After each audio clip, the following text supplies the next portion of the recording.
Welcome to the Real P&L Trading Show, where I share my real P&L on 3 accounts. And I also share my proprietary safe wheel system for free.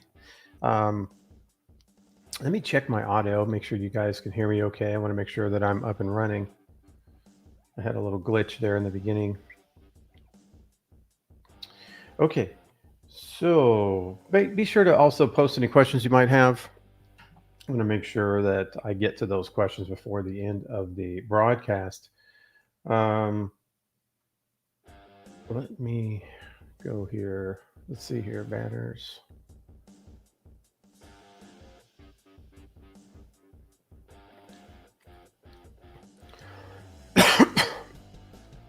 Okay.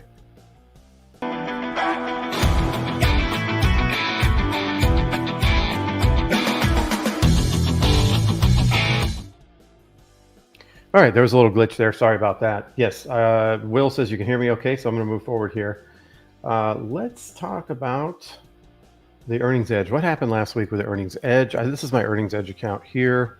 I had, who did I go with? CrowdStrike right here. CrowdStrike made $560, so it was a good week last week. Let's pull up the spreadsheet and take a look at that. So yeah, CrowdStrike, $560 profit. My record since my latest update, 30 and 20 and 8, 60% win rate.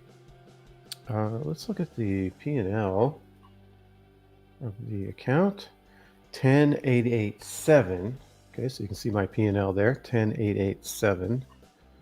10,887. What's SPY trading today? SPY is 561.89. 561.89. She keeps rising. Up 18% this year. So the S&P is doing quite well. Even though we had that crash on August 5th, just a couple weeks ago, that was more of a crash for premium sellers, not really a crash for people that just buy stocks or go long or short stock. All right, so looking at the earnings edge, see I did 63% minus 20 versus in 2022. 2023 underperformed a little bit, underperforming a little bit here, 5% or so in 2024. But when you look at the overall totals, the earnings edge is up 117% since 2022. And the market only 18.3%. So basically we came into this year, 2024, at break even since the end of 2021. So it was like a 2-year break even with the S&P 500. All right, let's talk about the Premier Level 5. I need to quickly log into this account. It's going to tell me to use my notification here. With IB, you have to use your phone to log in. All right, so let's look at this. Just refresh this here. I can refresh it again. So you can see my account P&L is 30,767.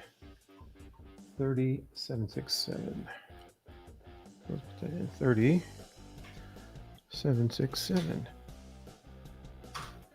Okay, so you can see how the S&P is doing since July 16th. This is when I started this particular Premier Level 5 Pro, and it's the S&P variant, S&P 500 variant.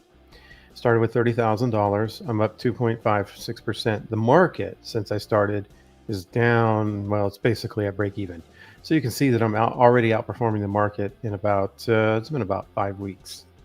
So you can see how the PL5 Pro variant outperforms the market. When the market goes down, it's going to go down with it.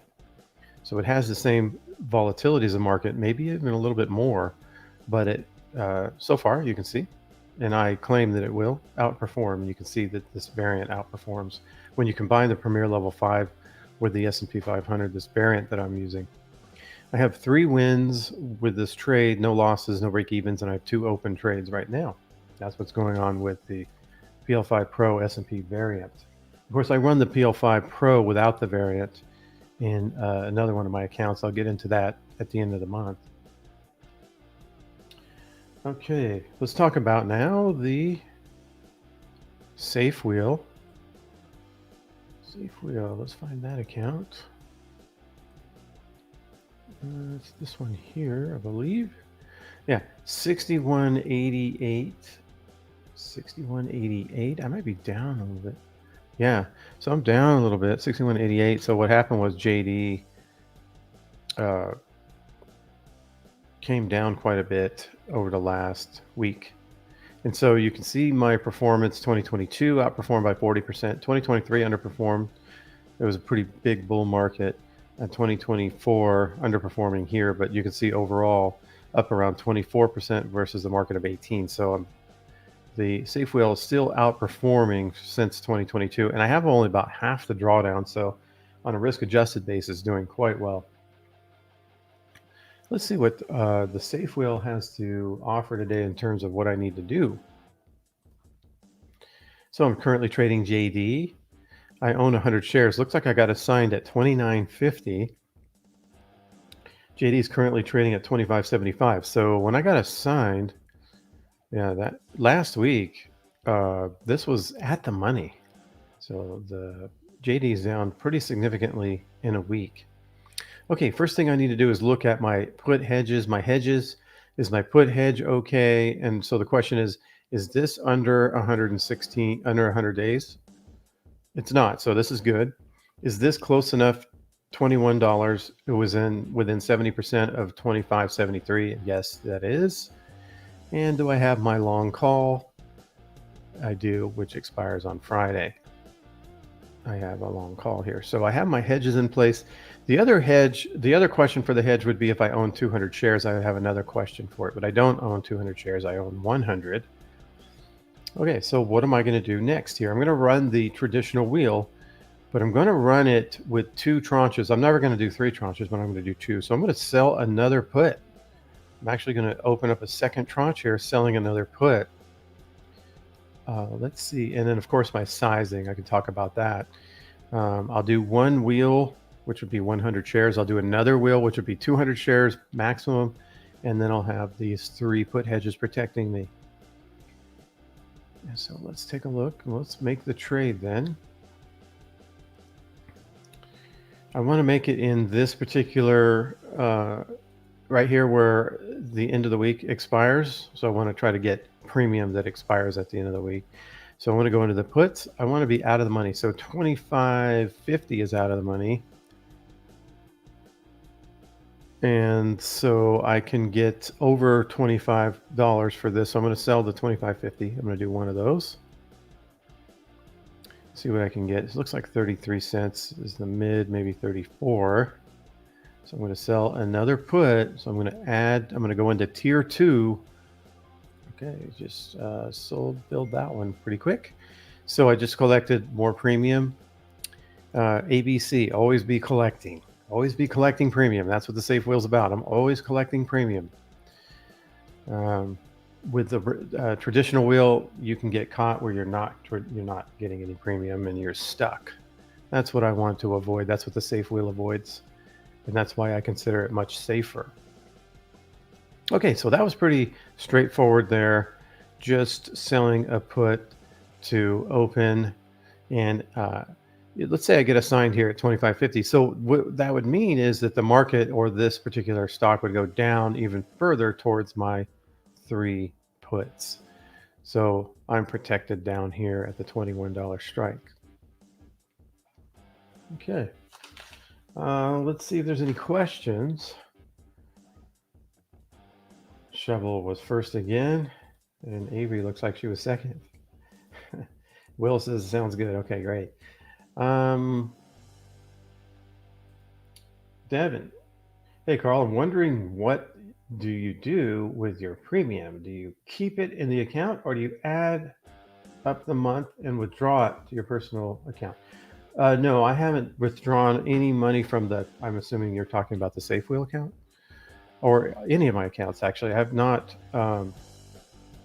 well, let's talk about the Safe Wheel. I don't take money out. I let it ride. On the Earnings Edge, I let that money ride. I haven't taken any money out of that account. And then on my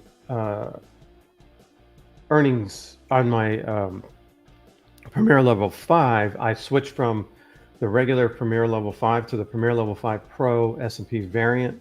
So I did take money out of the account when I made that switch over. But no, I'm not planning on taking money out of any of these accounts. They're more for growth, and they're really mainly for demonstration purposes too. Some guy, hello from France. And Eurostar, I'm not sure what Eurostar means. Charles says the JD put hedge has done very little to offset losses in the stock price. That's very true. So if you remember last week when I checked my put hedge, it was like 71%. So it was right there at the edge of where I might have had to roll it up. So it was barely protective. Some guy, hi Carl, how's the synthetic dragon been performing compared to the PL5 in the deck? I don't trade the synthetic dragon anymore. The PL5 is a more efficient structure, and so I don't trade that anymore. So I continue to trade the most efficient structure, and I continue to refine and get that most efficient structure and most efficient trade plan around that structure. So the PL5 Pro is the most efficient trade plan, and then the PL5 is the most efficient structure that I've found. So I'm constantly, updating. So the synthetic dragon, I haven't traded that for a couple of years. I'm not sure how long it's been.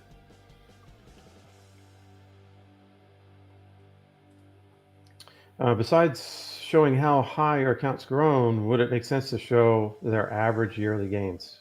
Yeah, I could probably run that into the spreadsheet there. Average yearly gains. Yeah, I like that idea. Okay, Jeff, why are the hedges in the stock both sitting at open losses? Was the volatility high when you bought the hedge? Yeah, totally possible. I don't remember when I bought this hedge. I think the stock was down around $24 or $25 when I bought the hedge, and then it jumped up higher after earnings, and now it's coming back down. So I think that's why the hedge is actually down. I don't think it had anything to do with the volatility. If they ever tax unrealized gains, would that change your option strategies in any way? I don't think so. I mean, I'm still trying to make, looking to make money. I mean, that's what I want to do. Taxes are kind of after you do what you do, kind of thing. Plus, with the PL5 Pro, I don't think that they're going to change the tax situation. There's a tax advantages to the PL5 Pro, and I think it's kind of for rich people. I'm not sure why they do it that way, but there's probably going to be some type of loophole for that. I'm just guessing. Do you still use Ron Bertino's Black Swan hedge, 3 shorts and 5 longs? I never used it. I ran tests on it when it first came out, and I never was comfortable with how it worked. I couldn't. The problem with the Black Swan hedge is if there's a crash while you're in the finance period, you get beat up. Well, you're almost always going to be in the finance period. So I just didn't like that. I don't like that specific trade structure for hedging. Kevin, good morning from Lakeview. The unrealized gains tax is for accounts over 100 million. Oh, okay, interesting. I didn't know that. Well, my accounts aren't over 100 million, so I won't have to worry about that. Not yet. Okay, any more questions? All right, I appreciate you guys. One thing I like to say in parting, if the P&L is not real, what else are they trying to conceal? All right, I'll be back next week. I appreciate you guys.